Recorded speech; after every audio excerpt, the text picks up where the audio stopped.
बोले विधवा वो है जिसने पति परमात्मा को बुलाया, विधवा वो नहीं है जिसका पता मरता है। तो सारी दुनिया विधवा है देखो भगवान को बुलाया है, भगवान को अपने अंदर में नहीं देखा, इसके लिए वो रोती रहती है। कल एक भाई आया, एक श्लोक सुना के गया, भाई विधवा रोवे स्वागण रोवे, रोवे कुआणी कन्या। भाई विधवा भी रोती है, फिर स्वागण भी रोती है। एक संत गुजरा रास्ते से तो एक माई रो रही थी पत्थर पर, बहुत ऐसा बाल खोल के रो रही थी। भाई क्यों रोती है? भाई क्योंकि मैं विधवा हूँ, मेरा पति मर गया। भाई ठीक है, बेचारी पति मर गया, जरूर रोएगी। फिर आगे गया, एक स्वागण भागण बहुत ऐसा गहना कपड़ा हीरा पहन के और ऐसा सिंदूर सिंदूर लगा के ऐसा बैठी थी पत्थर पर, वो भी रो रही थी। उचकाड़ दे, भाई तुम तो स्वागण है, तुम क्यों रोती है? बोला हमारा पति देव से ना हमेशा झगड़ा रहता है, ख्याल नहीं बनता है घर में, इसके लिए मैं रोती हूँ। पति तो मिला लेकिन मैं उसके साथ से वो बना पड़ा है। हाँ, मतलब उसका ऐसा ख्याल है, हमारा ख्याल उसी के साथ नहीं बनता है, इसके लिए मैं रोती हूँ। फिर आगे गया, एक कुंवारी लड़की बैठी थी, भाई तुम क्यों रोती है? क्योंकि मेरे को चाह है तो कब मेरे को पति मिलेगा, इसके लिए मैं रोती हूँ। तो सारा जगत ही दुखी है, सारे जगत को इच्छा है, किसी भी हालत में सुख नहीं है। भाई मैं अकेला बैठा हूँ तो सुखी हूँ, भाई नहीं मैं सबके साथ बैठा हूँ तो सुखी हूँ। ये भी तुम्हारा ख्याल है, ये तुम्हारा ख्याल है कि मैं अकेला में जाऊंगा, कहाँ भाग के जाऊंगा, पीछे मैं सुखी रहूंगा, ये भी ख्याल है। मैं सबके बीच में रहूंगा ना, पीछे मैं सुखी रहूंगा, ये भी ख्याल है। ये दोनों अज्ञान। ज्ञानी जहाँ रहता है, जिधर उसका पांव पड़ता है उधर पांव के नीचे ही स्वर्ग है। चाहे उसको नर्क में जाके रखो, नर्क जैसे घर में जाके रखो उसको, तो भी वो अपने को अपना ही लड्डू बोड़ के थाली में खाता है, अपना लड्डू बना के और उसको बोड़ के अपनी थाली में फिर वो ही खाता है, अपना लड्डू खाता है, दूसरे का लड्डू नहीं खाता है।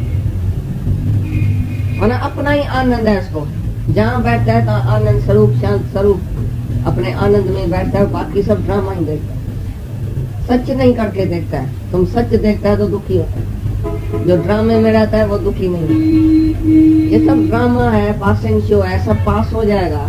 अरे मैं इसमें क्यों दुखी सुखी होता हूँ? ड्रामा तो चलता ही रहेगा, कभी सुख है कभी दुख है, इसी का नाम माया है। माया में तो रद बदल रहेगी, माया में तो चेंज रहेगी, माया में तो ड्रामा जरूर बदली होएगा, रोज बदली होगा। लेकिन तुम क्यों बदली होता है? तुम तो अनचेंजेबल आत्मा है ना, ये चेंजेबल है माया, शरीर चेंजेबल है, सब चेंजेबल है, लेकिन तू आत्मा है। तो तुमको नहीं एकांत की इच्छा है, नहीं गौर शोर में बैठने की इच्छा होनी चाहिए। दोनों इच्छा है, समाधि में बैठनी भी इच्छा है, मैं ध्यान में बैठता हूँ ये भी इच्छा है, मैं संन्यास लेता हूँ ये भी इच्छा है, मैं ग्रस्त में रहूंगा ये भी इच्छा है। तो ज्ञानी सभी इच्छाओं से दूर है। ज्ञानी को जहाँ प्राण बुद्ध उसको बिठा के बैठी है, जहाँ उसको भगवान बिठा देता है वो खुश है। सुकल पत्ते को कोई देश वतन नहीं है, सुकल पत्ता नहीं बोलेगा कि मैं वन में जाऊं कि जंगल में जाऊं कि घर में रहूं कि रास्ते में रहूं या किधर रहूं। वो सूखा पत्ता है, निरिच्छा, जैसे जड़ हो गया है, उसको कोई भी शरीर में हलचल नहीं है, उसकी इंद्रियां भी जड़ हो गई है, उसके अंदर कोई रस नहीं है, मैं ये रस लूं मैं वो रस लूं, वो भी रस नहीं है। एकांत में बैठ के मैं रस लूं या झमेले में बैठ के मैं मजा लूं, ये भी उसमें इच्छा नहीं। नहीं एकांत चाहिए, नहीं गोड़ शोर चाहिए। अभी तुमको क्या चाहिए जो तुम बैठा है? तुमको कौन सी इच्छा होती है एकांत में बैठने की, कैसे गोड़ शोर में बैठने की, कहाँ बैठने की तुमको इच्छा होती है? किसी बात की भी इच्छा है तो तुम अज्ञानी है। अगर इच्छा है मैं इधर दुखी हूँ, फलानी हालत आएगी तो सुखी रहूंगा, मैं इस घर में सुखी दुखी हूँ, मैं उस घर में सुखी रहूंगा, मैं अपने घर में सुखी दुखी हूँ, मैं आश्रम में रहूंगा तो सुखी रहूंगा, झोपड़ी में जाके रहूंगा सुखी रहूंगा, हरिद्वार में जाके रहूंगा सुखी रहूंगा, ये भी इच्छा है। इच्छा मात्रम अविद्या। जो इच्छा करेगा उसका फल भोगना पड़ेगा, सजा भोगनी पड़ेगी। अपनी इच्छा से तुम घर छोड़ेगा, संन्यास लेगा तो भी पछताएगा। एक दिन हम एक सन्यासी के पास गया हरिद्वार में, ऐसा घूमते घूमते सन्यासी के अंदर ऐसा घुस गया। वो झोपड़ी में बैठा था। हमने सवाल पूछा, दादाजी भी हमारे साथ था, ऐसे ही घूमने गए थे। हमने जब सवाल पूछा सन्यासी से, भाई भगवान को पाने के लिए सन्यास जरूरी है क्या? बोला हाँ, शास्त्रों में लिखा पड़ा है, सब कुछ छोड़ने के सिवाय भगवान नहीं मिलता है। तो हमारे गुरु ने उससे सवाल पूछा कि पहले ज्ञान पीछे सन्यास या पहले सन्यास पीछे ज्ञान? समझा बात हमारी? पहले ज्ञान इतना आवे जो सन्यास हो जाए तो अच्छा, कि पहले हम छोड़ के सन्यास ले पीछे ज्ञान ले। जो पहले तुम छोड़ेगा वो तुमको याद होएगा, लेकिन ज्ञान सहित जो छूट जाएगा वो तुमको याद नहीं होगा। इतना ज्ञान होना चाहिए हमारे अंदर में। गुरु का काम है इतना ज्ञान हमारे अंदर डाले जो अज्ञान हमारा नाश हो जाए और सर्व नाश हो जाए, सर्व इच्छाओं का नाश हो जाए। तो सन्यास हम अंदर में ही लेवे, ऑटोमेटिकली सन्यास हो जाए। हम भी बोलते हैं सन्यास के सिवा ज्ञान नहीं लगेगा, सच्ची बात है, सन्यास तो लेना ही चाहिए, लेकिन पहले ज्ञान पीछे सर्वनाश हो जाए, सन्यास हो जाए। लेकिन हम नहीं लियो सन्यास। तुम सन्यास लेगा तुमको याद आएगा, मैं सन्यासी, मैंने ग्रस्त छोड़ दिया है, मैं तो स्त्री को सांप समझ के छोड़ के आया हूँ, वो तो सांप नहीं है, बच्चे तो ऐसे है, फलान तो ऐसा है, जगत ही ऐसा है, दूषण है। जगत को दोष रूप देख के, दोष निकाल के भगवान ने, परमात्मा ने ऐसा सुंदर जगत बनाया, सुंदर नारी बनाई, मर्द बनाया, बेटा बनाया, खुद भगवान बन के आया। हम उसको दोष दृष्टि से देखे और जंगल में जाए, हम भाई सन्यासी हो गया, उसमें अहंकार भी रहेगा और त्याग का याद भी आएगी, मैंने ये त्याग किया, और त्याग का अहंकार भी आएगा, ये समझ लेना। लेकिन जिसको जितना ज्ञान है उतना वैराग्य, उतना त्याग करे, तो उसमें उसको याद भी नहीं आएगी तो मैंने कुछ छोड़ा है। क्योंकि ज्ञान की जो खुशी होगी, मेरे को ज्ञान मिल गया, सच्चा हीरा मिल गया, तो झूठा हीरा कैसे छूटेगा? आप ही छूट जाएगा। लेकिन पहले तुमको सच्चा हीरा मिला ही नहीं और झूठे हीरे को भी छोड़ा, चला गया जंगल में, ग्रस्त भी छोड़ा, स्त्री बेटा छोड़ा, गया जंगल में, उधर कोई सच्चा गुरु भी नहीं मिला, ज्ञान भी नहीं हुआ, तो पीछे त्याग करके तुम पछताएगा।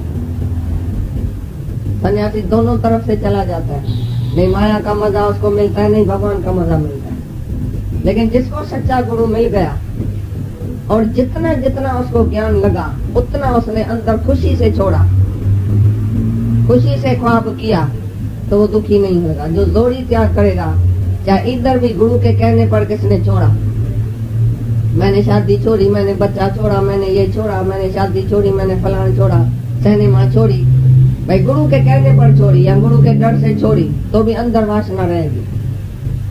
तो गुरु का काम है तुमको वैराग रोज देना, इतना वैराग दे, इतना ज्ञान की बारिश करे जो तुम्हारे अंदर तुम खुद तंग हो जाओ दुनिया से, तुम खुद खुशी से त्याग करो, भाई मेरे को कहाँ भी जाने का नहीं है। खुद गुरु भी तुमको ऑफर करे तो तुम इधर जाओ, शादी में जाओ, इधर जाओ, लोकाड़ी करो, या भाई की शादी है उधर जाओ, इधर जाओ, तो भी तुम बोलो मेरे को जाने का जरूरी नहीं। गुरु को भी जब भी तुम नो करो, जब तुमको अंदर वैराग होएगा सच्चा, तो तुम गुरु को भी नो करेगा।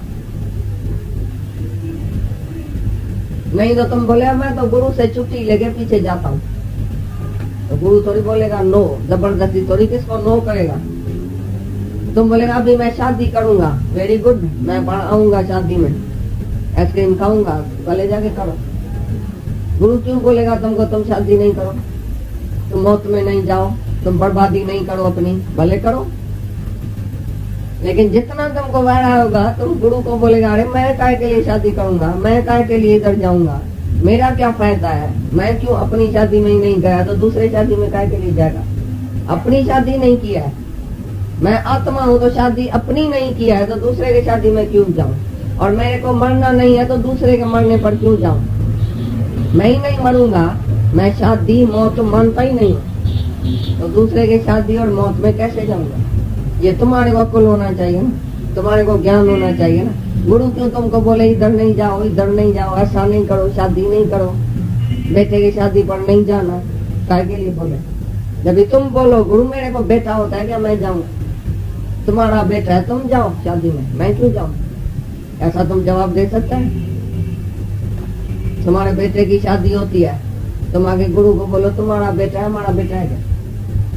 तुम नहीं जाता है, हम भी नहीं जाता है, हम बैठा है तुम्हारे साथ।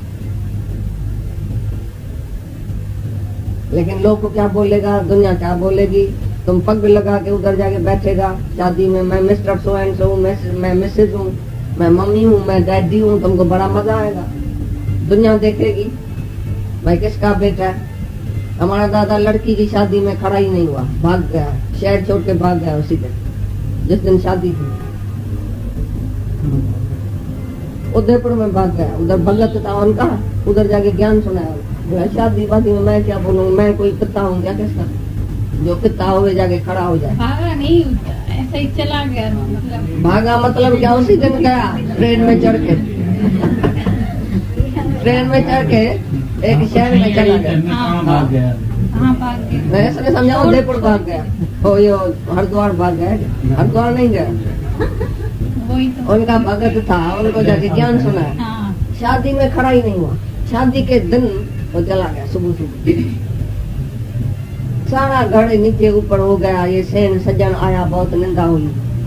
किधर गया, किधर गया, बाप किधर गया? लड़की का बाप कौन सा? लड़की बोला मैं मर गया हूँ, सबको बोलो मैं हुई नहीं, भले जाके निंदा करे, मेरे को परवाह नहीं है दुनिया, मैं बेपरवाह बादशाह हूँ। मैं बाप नहीं हूँ जो मैं खड़ा हो जाऊं, जो ब्राह्मण मेरे को पकड़ के बोले इधर बैठो तुम बाप है, मैं काय के लिए कर्म बनाऊं? ये मेरा नाटी है, ये मेरा सेन है, कोई मेरा सेन नाटी नहीं हो सकता। तो शादी में उसका भाई और भाभी और बहन जाके बैठे, हम किसका है क्या? हमको बुला दियो। ऐसी भी निंदा कराता था टाइम पर। सब बोलते रहे, भाई बहन सब आपस में बोलते थे, भाई हमारी तो शादी नहीं होगी, बाप की इतनी गिल्ला, हमारे को कोई टेढ़ा काना शायद मिल जाए, बाकी सीधा सवाटा तो नहीं मिलेगा, बहुत निंदा है शहर में। उसने बोला जो तुम्हारी पढ़ाई बुद्ध होगी वो अवश्य होगी, जो तुम्हारे पढ़ाई बुद्ध में होगा वो मिलेगा। हमारी निंदा के लिए ऐसा नहीं कि तुम्हारी शादी नहीं होगी। ऐसी भी निंदा सत्पुरुष कराता है टाइम टाइम पर।